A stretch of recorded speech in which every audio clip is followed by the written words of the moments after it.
এমন কোনো দিন নাই খুন হবে না হচ্ছে। আর এখন শুরু হয়েছে ধর্ষণ। আজকে মেয়েরা বেরোতে পারে না, সন্ধ্যা পরে তারা বেরোতে ভয় পায়। কই আওয়ামী লীগ যখন ক্ষমতায়, আমি যতদিন ক্ষমতায় ছিলাম, এই ছাত্রছাত্রীরাও তো রাত্রিবেলাও বেরিয়ে আসতে মিছিল করেছে। এমনকি যখন তারা আমার পদত্যাগ চেয়েছে, তখনও আমি আইজিপিকে বলেছি, পুলিশকে বলেছে, আমার দলের নেতাকর্মীকে বলছে যে, এমনকি আমাদের ছাত্রলীগের নেতাকর্মীদের বলছে, দেখো মেয়েদের জন্য কোনো রকম অসুবিধা না হয়, সম্মানের সাথে তার জন্য হলে ফিরে যেতে পারে। আর সেইখানে তখন তো তারা আমার বিরুদ্ধে স্লোগান দিচ্ছে, আমার সরকারের পতন চায়। তো ঠিক আছে, আমি ছেড়ে দিয়ে চলে এসেছি। এখন কেমন আছে তারা? কোন স্বাধীনতা ভোগ করছে? তারা নাকি সব স্বাধীন হয়ে গেছে। একটা ছোট্ট শিশু থেকে শুরু করে কেউ বাদ যাচ্ছে না। ধর্ষণের মহা উৎসব, আর তাদের কোনো বিচার নাই। বাড়ির মধ্যে ঢুকে খুন করে চলে আসছে, পরিবার সহ হত্যা করে যাচ্ছে।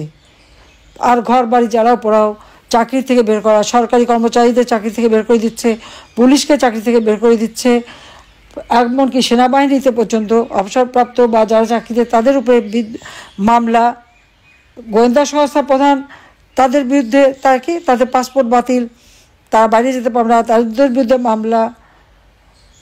এটা কোন ধরনের অত্যাচার, নির্যাতন?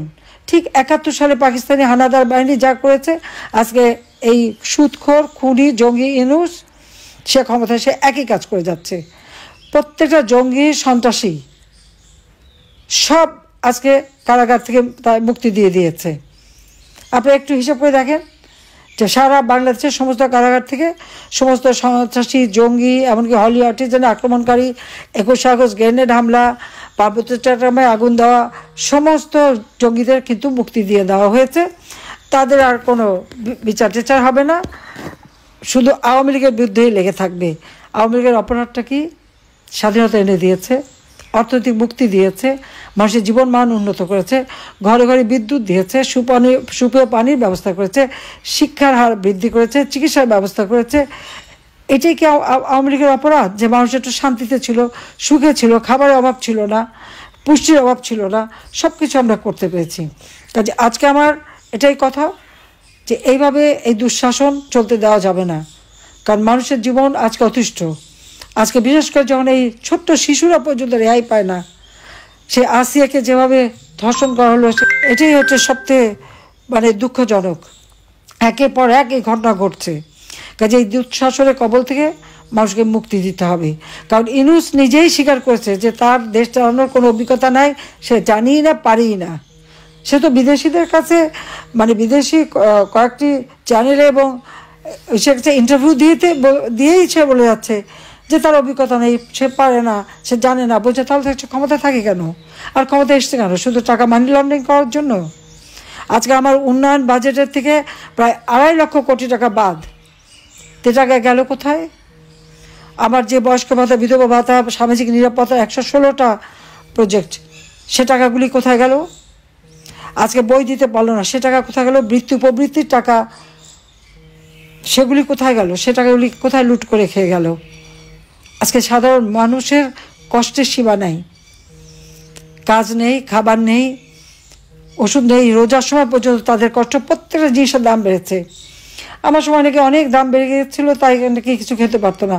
তো এখন কি অবস্থায় আছে সেটা আমার সবাইকে জিজ্ঞেস করা। আমরা তো চেষ্টা করেছি যার যেখানে এতটুকু অসুবিধা সেটা দূর করতে। তো আজকে মানুষের কষ্টের তো সীমা নাই। কাজে এখন সময় এসে গেছে, দেশের মানুষকে বাঁচাতে হবে। মানুষের বিশেষ করে যারা সাধারণ ছাত্রছাত্রী, তাদের তো আমি দোষ দিই না।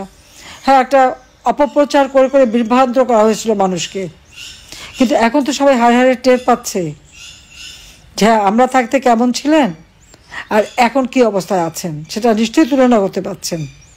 তাই বলবো যে এখন এই ইউনূস একটা সুদখোর, খুনি, জঙ্গিবাদ, জঙ্গিদের ছেড়ে দিয়ে মানুষকে খুন করে যে দেশটাকে আজকে ধ্বংসের দিকে নিয়ে গেছে, এই দেশকে রক্ষা করার জন্য সবাইকে ঐক্যবদ্ধ হতে হবে।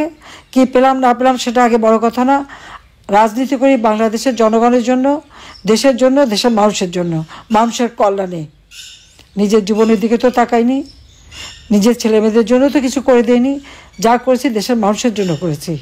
আমাদের ভবিষ্যৎ প্রজন্ম, তরুণ সমাজ, তাদের জন্য একটা উন্নত দেশ গড়ে তোলা। আধুনিক প্রযুক্তি জ্ঞান সম্পন্ন দেশ গড়ে তোলারই পদক্ষেপ আমরা নিয়ে কাজ করে যাচ্ছি, কিন্তু সেখানে এই চরম বাধা। আজকে 7টা মাস মানুষ ঘরে ঘুমাতে পারে না, জঙ্গলের সময় কাটাতে হয়। কেন এ অবস্থা থাকবে? এখন আমাদের সকলকে রুখে দাঁড়াতে হবে। শত শত মামলা, মিথ্যা মামলা আমাদের বিরুদ্ধে দিয়েছে। তারা জানে মামলার কোনো রেজাল্ট হবে না, কিন্তু মামলা দিয়ে বেজ্জতি করা, হয়রানি করা, বিদেশে সম্মান নষ্ট করা, সেটাই করতে চাচ্ছে।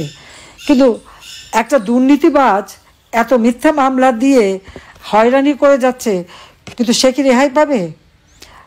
দুর্নীতি দমন কমিশনের ইউনূসের বিরুদ্ধে 4টা মামলা হয়েছিল।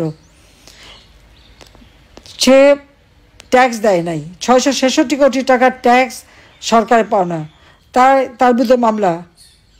শ্রমিকের অর্থ আত্মসাৎ, সেখানে সাজাপ্রাপ্ত আসামি, আবার শ্রমিক কল্যাণ ফান্ডের টাকা সেখান থেকে 25 কোটি টাকা সে আত্মসাৎ করেছে, সেই মামলা।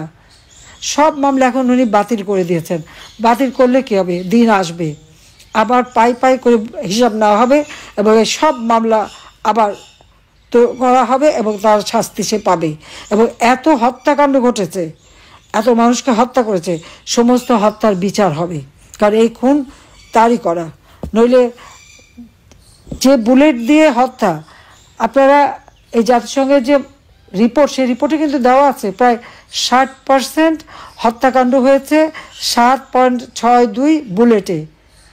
এই রাইফেল আমার পুলিশ ব্যবহার করে না, আর্মি ব্যবহার করে না, বিডিআর ব্যবহার করে না, তাহলে এই রাইফেলগুলি কোথা থেকে আসলো? এই গুলিগুলি কোথা থেকে আসলো?